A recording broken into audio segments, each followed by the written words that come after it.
वालेकुम स्टूडेंट्स, उम्मीद करता हूँ आप खैरियत से होंगे। हमने स्टमक एज एन ऑर्गन पढ़ लिया। उसके बाद हमने पढ़ना है organ systems in human body, यानी कि जो इंसानी जिस्म में ऑर्गन सिस्टम है। आपको पता है कि मुख्तलिफ ऑर्गन जब मिलते हैं एक काम करने के लिए तो वो ऑर्गन सिस्टम बना देते हैं। तो सबसे पहले हम स्टडी करते हैं स्केलेटल सिस्टम को। ये वाला जो ऑर्गन सिस्टम है, स्केलेटल सिस्टम, यानी कि ये इंसानी जो ढांचा है, ठीक है। तो स्केलेटल सिस्टम क्या है? हड्डियों का जो स्केलेटन जिसे हम बोलते हैं वो है। इट कंसिस्ट ऑफ, ये मुश्तमिल होता है बोन्स, कार्टिलेज एंड टेंडोन्स। तो इसके कौन से पार्ट हैं? हड्डियां हैं, कार्टिलेज है, ठीक है। ये सॉफ्ट पार्ट्स हैं जो आपके जैसे नाक है आपका, तो इस तरह ये सॉफ्ट टिश्यूज का मिलकर बनता है। और इसके अलावा क्या है? कान की जो लोब है, तो ये चीजें हैं, ये कार्टिलेज हैं। और टेंडोन्स क्या है? जो कि मसल्स को हड्डियों के साथ जोड़ते हैं। तो स्केलेटल सिस्टम इन चीजों का मिलकर बना होता है। तो ये है स्केलेटल सिस्टम। आपने इनके कंपोनेंट बताने हैं हर एक ऑर्गन सिस्टम के। तो ये हड्डियों, कार्टिलेज और टेंडोन्स पर मुश्तमिल होता है। अब हर स्केलेटल सिस्टम, हर जो ऑर्गन सिस्टम है बच्चे, आपने उसका फंक्शन भी बताना है। इट प्रोवाइड्स, अभी स्केलेटल सिस्टम क्या करता है? प्रोवाइड स्ट्रक्चर, ये साख्त को प्रोवाइड करता है, ठीक है। साख्त फराहम करता है, सपोर्ट फराहम करता है, सहारा एंड प्रोटेक्शन और हिफाजत फराहम करता है टू दी बॉडी। यानी कि ये जिस्म को क्या है? साख्त फराहम करता है, सपोर्ट फराहम करता है, यानी कि सहारा, और तहफ़्फ़ुज़ यानी protection. Serves as a framework for muscles to attach, ठीक है। अलाउिंग मूवमेंट, यानी कि ये मसल्स के लिए, मसल्स की जुड़ने के लिए एक अटैचमेंट फराहम करता है, ठीक है। एक फ्रेमवर्क फराहम करता है जिसकी वजह से हम क्या करते हैं? हरकत करते हैं। तो ये भी किसका काम है? स्केलेटल सिस्टम का काम है। जैसे बताया कि टेंडोन्स है जो मसल्स को बोन के साथ अटैच करते हैं। It also stores minerals and produces blood cells. तो ये मादनियात को भी जखीरा करती हैं, ठीक है, हड्डियां वगैरह। और जो खून के सेल हैं वो भी पैदा होते हैं। तो ये सारा काम किसका है? स्केलेटल सिस्टम का। दूसरा ऑर्गन सिस्टम है डाइजेस्टिव सिस्टम, ठीक है, यानी कि हाजमे वाला जो सिस्टम है। It consist of organ such as mouth. इसमें कौन कौन से ऑर्गन आएंगे? माउथ आएगा, मुंह आएगा, एसोफेगस आएगा, फूड वाला पाइप आएगा, ठीक है, जो खुराक को मुंह से मैदे तक लेकर जाएगा। उसके बाद खुराक मैदे में जाएगी, ये भी एक ऑर्गन है। स्मॉल इंटेस्टाइन है, छोटी आंत, ये भी एक ऑर्गन है। और लार्ज इंटेस्टाइन, ये भी क्या है? एक ऑर्गन है। तो डाइजेस्टिव सिस्टम के कौन से ऑर्गन हो गए? मुंह, एसोफेगस, आप इसको फूड पाइप भी लिख सकते हैं, मैदा, छोटी आंत और बड़ी आंत। तो ये ऑर्गन है डाइजेस्टिव सिस्टम के। देखें, ये सारे ऑर्गन मिलेंगे तो एक खास काम होगा। खास काम कौन सा होगा? कि खुराक है जो वो डाइजेस्ट होगी, फूड की डाइजेशन होगी। This system is responsible for the digestion of food, ठीक है। तो फिर स्केलेटल सिस्टम का काम क्या था? हरकत था, सपोर्ट था, मिनरल की स्टोरेज थी। तो डाइजेस्टिव सिस्टम का क्या काम है? ये जो ऑर्गन मिलकर कर रहे हैं, तो digestion of food and the absorption of digested food. एक तो फूड की डाइजेशन है, दूसरी एब्जॉर्प्शन, यानी कि जज़ब करना है खुराक, जो छोटी आंत में जब जाएगी तो वो खून में जज़ब हो जाएगी, ठीक है। तो ये क्या है? डाइजेस्टिव सिस्टम है। ये इसका आपने काम भी लिखना है कि ये खुराक को हजम करने और हजमशुदा खुराक को जज़ब करने का जिम्मेदार है। उसके बाद है बच्चे रेस्पिरेटरी सिस्टम, सांस वाला, ठीक है, सांस वाला system. It includes the lungs. इसमें कौन कौन से ऑर्गन आते हैं? तो इसमें फेफड़े आते हैं, ट्रैकिया आती है जिसे हम विंड पाइप बोलेंगे। ट्रेकिया मतलब कि जो नाली है जो सांस को, जो हवा को लेकर जाती है नाक से फिफड़ों की जानब, ठीक है। एंड ब्रोंकाई है। तो ये सारे क्या हैं? ये ऑर्गन हैं किसके? रेस्पिरेटरी सिस्टम के। अच्छा, ये सिस्टम क्या काम करता है? इसका फंक्शन भी बताना है आपने। This system is involve in the exchange of gases, यानी कि गैसों का तबादला करवाता है। कौन कौन सी गैसें हैं? ऑक्सीजन आप लेकर जाते हैं सांस के जरिए, और कार्बन डाइऑक्साइड है वो आप बाहर निकालते हैं सांस के जरिए। तो ये दो गैसों का क्या कराता है? एक्सचेंज करवाता है between the body and the environment, यानी इन दो गैसों का जिस्म और हवा के दरमियान, माहौल के दरमियान तबादला करवाता है। तो ये क्या है बच्चे? आपका रेस्पिरेटरी सिस्टम। तो इसमें फेफड़े आएंगे, ट्रेकी आएंगी, हवा की नाली और ब्रोनकाई आएंगे। तो ये जिस्म और माहौल के दरमियान क्या है? गैसों यानी ऑक्सीजन, कार्बन डाइऑक्साइड का तबादला करवाएगा। उसके बाद है बच्चे मस्कुलर सिस्टम वाला, ठीक है, पट्ठों वाला। It includes skeletal muscle. तो स्केलेटल मसल हमने पढ़ लिए थे, ठीक है। विच अटैच टू बोन। तो जो पट्टे हैं आपको पता है ये गोश्त वगैरह है, ये किसके साथ जुड़ते हैं, हड्डियों के साथ जुड़ते हैं। These muscles contract to move bones, जब ये सिकुड़ते हैं तो हड्डियां क्या करती हैं, हरकत करती हैं। तो इसमें कौन से आएंगे, स्केलेटल मसल आएंगे जो कि हड्डियों से जुड़े होते हैं, और ये मसल सिकुड़ कर हड्डियों में क्या करते हैं, हरकत पैदा करते हैं।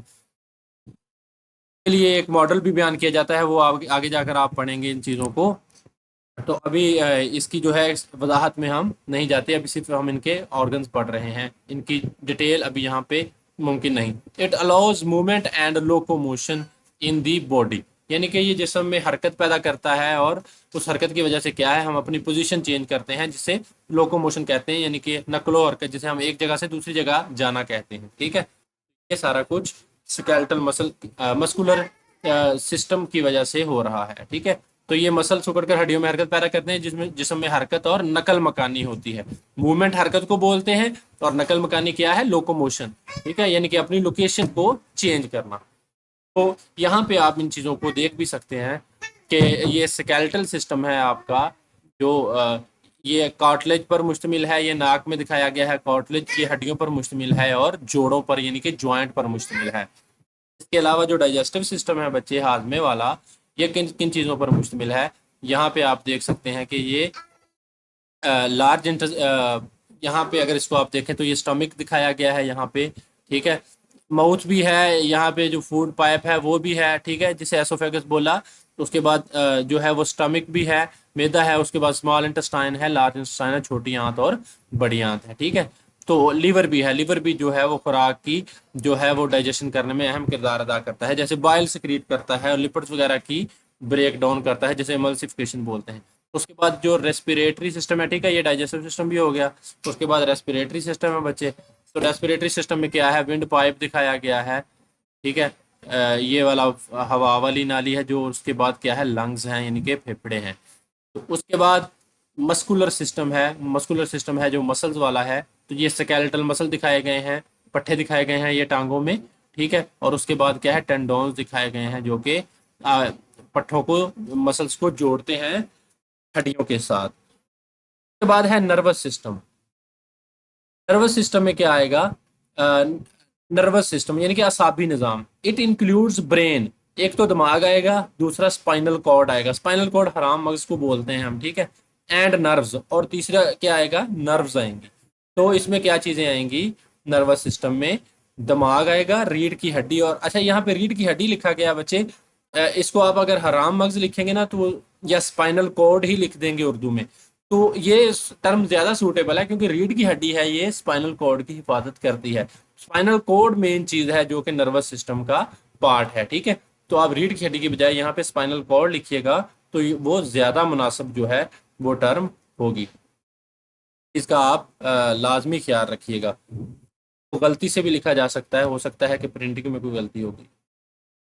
ठीक है जी, तो ये कि इसमें क्या है, ब्रेन है, स्पाइनल कॉर्ड है, और नर्व्स हैं। द नर्वस सिस्टम अब क्या काम करता है, coordinates and controls body functions through nerve impulses. तो ये नर्व इम्पल्सिस को जनरेट करवा कर हमारे जिस्म की जो है वो मुख्तलिफ आल हैं, कोऑर्डिनेशन हैं, ठीक है, उनको क्या करता है, कंट्रोल करता है। मिसाल के तौर पर हमने वो नर्व न्यूरॉन पढ़ा था, उसका स्ट्रक्चर पढ़ा था। ठीक है, सेल बॉडी पढ़ा था, और डेंड्राइट्स वगैरह उसकी जो साख्तें जो हमने सारी पढ़ी थी, तो उसमें आपने देखा था कि वो हमने बताया था किस तरह वो करवाता है, नर्व इम्पल्स को जनरेट करवाया जाता है। तीसरे चैप्टर में पढ़ा था इस चीज़ के बारे में। तो अगर मिसाल के तौर पर ये रिफ्लेक्स एक्शन को जो करवाता है नर्वस सिस्टम, ये उस चीज़ का जिम्मेदार है कि अगर आपको एक मिसाल दी थी कि अगर सुई भी चुभती है या हाथ आपका आग के करीब जाता है, तो आप सेकंड के भी हजारवें लम्हे में उसको पीछे हटा लेते हैं। तो उसकी वजह पीछे क्या है कि आपका नर्वस सिस्टम काम करता है। पूरे जिस्म में फैली हुई नर्व्स का एक जाल है, जो कि दिमाग और स्पाइनल कॉर्ड के जरिए क्या है, रिफ्लेक्स एक्शन को जनरेट करवाता है, ताकि आपका जिस्म है किसी भी किस्म के नुकसान से बच सके। तो ये सारा काम किसका है, ये नर्वस सिस्टम का काम है, ताकि नर्वस सिस्टम है, नर्व इम्पल्सेस के जरिए जिस्म के अफाल को हम आहंग करता है। उसके बाद बच्चे जो सिस्टम है, तो ये क्या हो गया जी, नर्वस सिस्टम हो गया, इसमें क्या आ गया, स्पाइनल कॉर्ड आ गया, यानी कि हराम मगज आ गया अगर पीछे की तरफ से हम देखें। ठीक है, और क्या आ गई, नर्व्स का एक जाल आ गया, पूरे जिस्म में फैली हुई हैं, जो कि दिमाग और स्पाइनल कॉर्ड के साथ कनेक्ट हैं। अगला है बच्चे ब्लड सर्कुलेटरी सिस्टम, यानी कि जो खून की रवानी का निज़ाम है, ठीक है, ब्लड सर्कुलेशन का है कि खून किस तरह सर्कुलेट करता है जिस्म में। तो इसमें हार्ट आ गया है जो कि आर्टरीज में खून को पंप करता है, ठीक है। और उसके बाद ब्लड वेसल्स आ गई हैं, तो इसमें आर्टरीज हैं, वेन्स हैं और कैपिलरीज हैं जो कि खून को दिल से लेकर भी जाती हैं और वापस दिल में लेकर भी आती हैं। और जो कैपिलरीज हैं इन दोनों के दरमियान क्या करती हैं, राब्ते का काम करती हैं। तो ये सर्कुलेटरी सिस्टम है। तो सर्कुलेटरी सिस्टम क्या है कि इट इंक्लूड्स हार्ट, इसमें तो एक हार्ट आ गया, ठीक है, दिल, ब्लड वेसल्स आ गई, आर्टरीज आ गई, वेन्स आ गई और कैपिलरीज आ गई और ब्लड और खून एक आ गया, ठीक है ना। तो ये खून क्या है, ये भी इस सिस्टम का पार्ट है। तो हार्ट, ब्लड वेसल्स आ गई हैं जिसमें तीन किस्म की बताई हैं, आर्टरी, वेन्स एंड कैपिलरीज, और बजाते खुद खून आ गया, ठीक है। दिस सिस्टम ट्रांसपोर्ट, अब इस सिस्टम का फंक्शन क्या है, तो आपने इसको हेडिंग की सूरत में लिखना है।